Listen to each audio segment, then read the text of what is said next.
Welcome in, ladies and gentlemen. Doug Page, along with you here, episode 2 of the Clover Chronicles, joined by Davie Morgan, Julian Erro, and Hayden Myrick as we go back and talk about the season that was Clovers baseball ended in a championship and what to look forward to this upcoming season. And Hayden, we'll start with you first.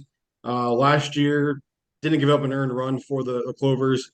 Had a lot of experiences pitching at home, also some on the road. Just kind of talk about playing at home, playing in front of the home crowd, and being a part of that inaugural team of the Clayton Clovers. It was awesome being able to pitch in my hometown. I grew up in Clayton, lived there my whole life. It was cool to see a collegiate summer team come there. Nice to pitch in front of a home crowd, which is for me really a home crowd. People that I've grown up, people that have watched me play pretty much my whole life. It's exciting to be able to play at home. It's kind of nice that home games are 2 or 3 minutes away from my house too. And then Davie, with yourself also being local to the area and obviously being from the team right away, you had the opportunity to hit the first home run in team history. Just kind of talk about your perspective of being a part of the team in that first season and kind of watching the team grow as the season went along. Yeah, I thought team chemistry from the start was really good, and that's really hard to get in summer ball. Because guys are from everywhere, come from up north, down south. It's really hard to get that. But I think I just enjoyed playing in Clayton just because of the support we had from the community. It was great. I had family come to games, and just getting that support every night was awesome. And for you, Julian, obviously you joined the team a little bit after the season started, but right from that first start in Wake Forest, and then obviously starting at home. Just kind of talk about your experience, obviously coming in a little bit after the season started, but getting to know the guys and then being there along the way for that championship run. Yeah, as soon as I got to Clayton, to be honest, like the team pretty much felt like a family pretty quickly. Guys were just like very welcoming. It was a very quick like onboarding process, especially like meshing in with the culture of the team, which was awesome. I absolutely love that team. As far as like playing at East Clayton, that was awesome too. Like I'm not from there, but it still felt kind of like my family. Shout out Chris and Ivy. Those are the goats. Those are my host parents. So they brought me in, and that was awesome to have them kind of. I was staying at their place, and we grew very close. We still talk all the time. So yeah, I mean, it was a very quick onboarding process. I felt at home, all the time, and I was sad to go at the end of the summer. And handing back to you, obviously, with being a reliever and obviously coming in late in games for the Clovers during the season, just kind of talk about what your approach was like and how things were in the bullpen, getting to work with those guys, the guys that came out of the bullpen with the Clovers, and kind of the relationship you were able to develop with the bullpen guys, and how that was a big piece of moving forward, towards the championship. It's always important to be close with the guys in the bullpen. It's a big deal, if you go out there and you have a rough outing, to know that the guy that's coming in the bullpen behind you is going to be able to pick you up. Obviously, we had a lot of fun in the bullpen. We started the summer with a pool. It got popped eventually, but we started with a pool.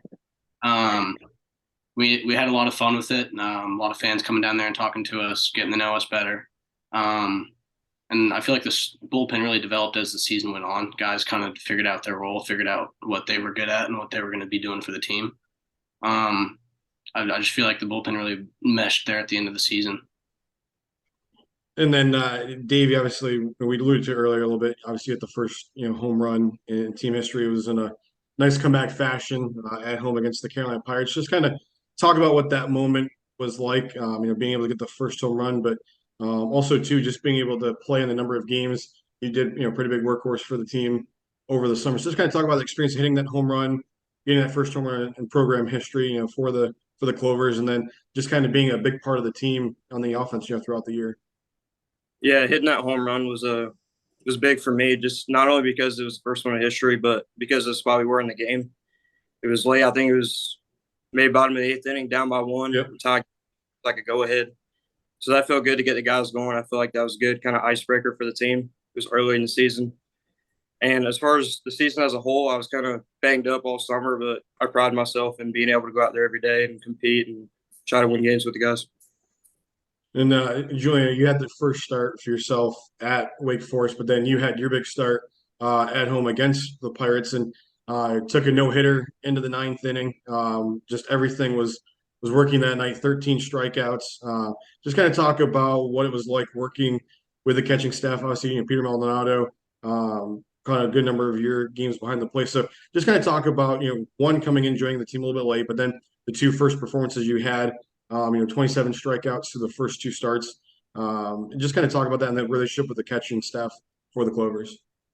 Yeah, I mean, that was a blast. Pete was definitely a rock back there behind the plate. I love how he called games.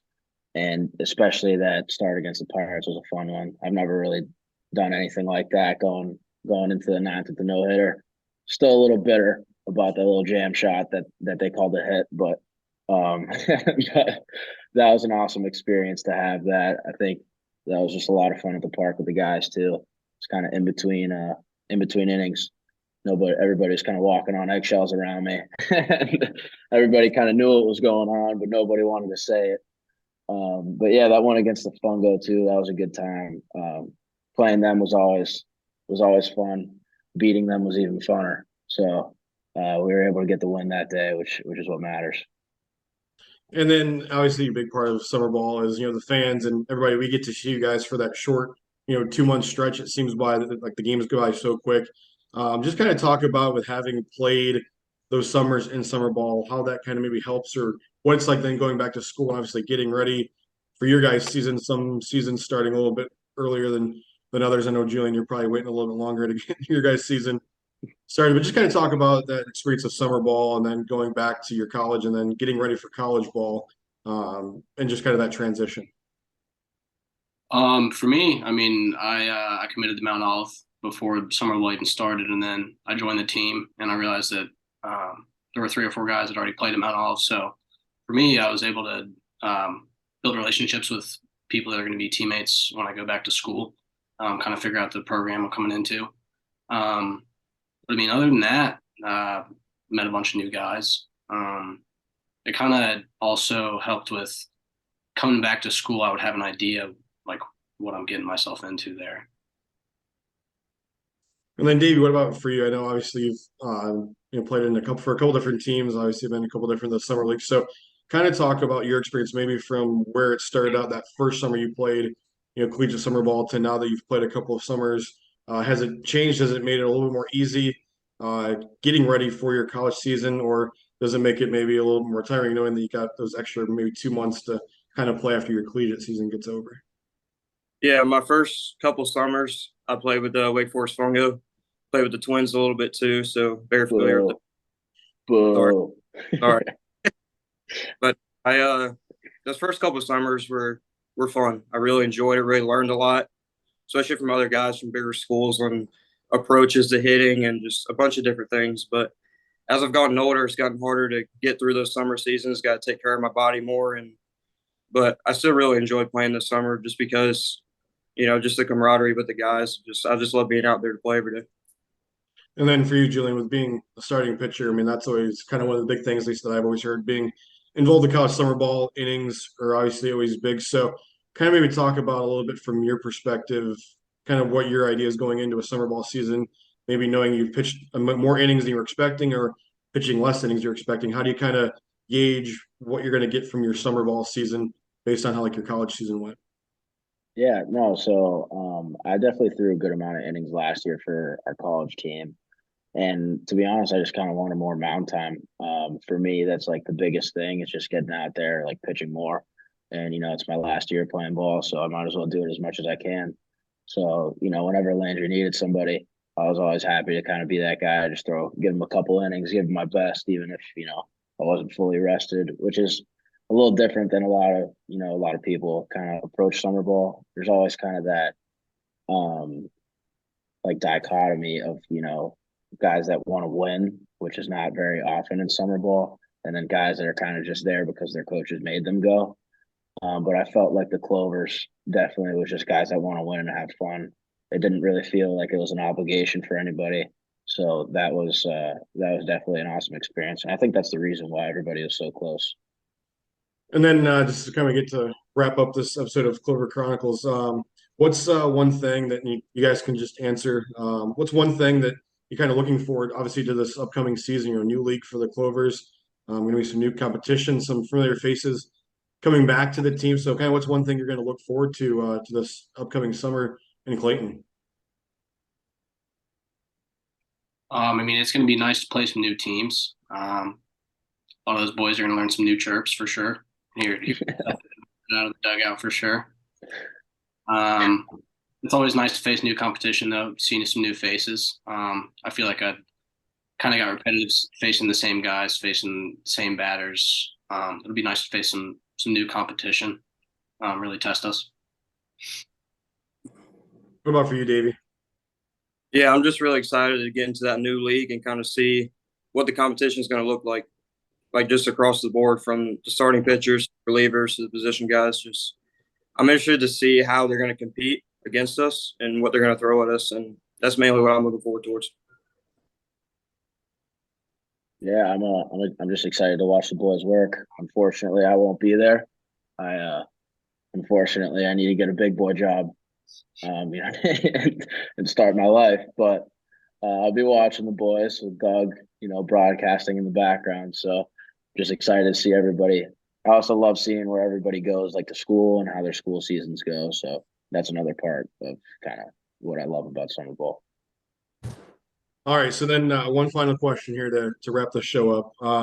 Kind of wanted to ask a fun one here. Obviously, with the guys who were on the team last year, if you guys were stuck on an island, who is the first person you'd want to be stuck with from the team, and who's the last person that you'd want to be stuck with from the team this past summer?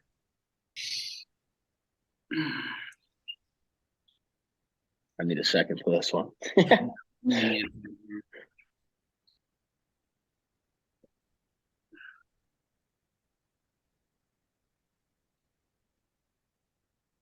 All right, I got it. Okay, Julian. First, Hey, yeah. first person. First person you'd want to be stuck on the island. If a coach counts, I'm taking Power. He's resourceful. count? But if it's a player, Jonathan Peacock. He's got it figured out for sure. And last person. I think I'm gonna go Nick Whippen. I'm not sure he'd be the best resource out there. It just doesn't seem like he's a survival guy. I was gonna say Whit, but Whit would be good for entertainment. So I'd love to have him out there. I don't know. Honestly, I think first person I'm taking with me might be Davie. I feel like Davie's got some nature stuff going on there. I feel like he That's a good answer. knows where. Yeah, he knows what he's doing out there in the woods. Last person I'm taking. I think the last person I'm taking is probably Braden Davidson. Nothing to do with the personality here, but I think there's two mouths to feed in a survival situation. Something tells me his mouth is going to get fed more than mine there. So, purely survival, I think that the last person I'm bringing with me is Braden. All right. I think for me, I'm going to take Zach Lyon.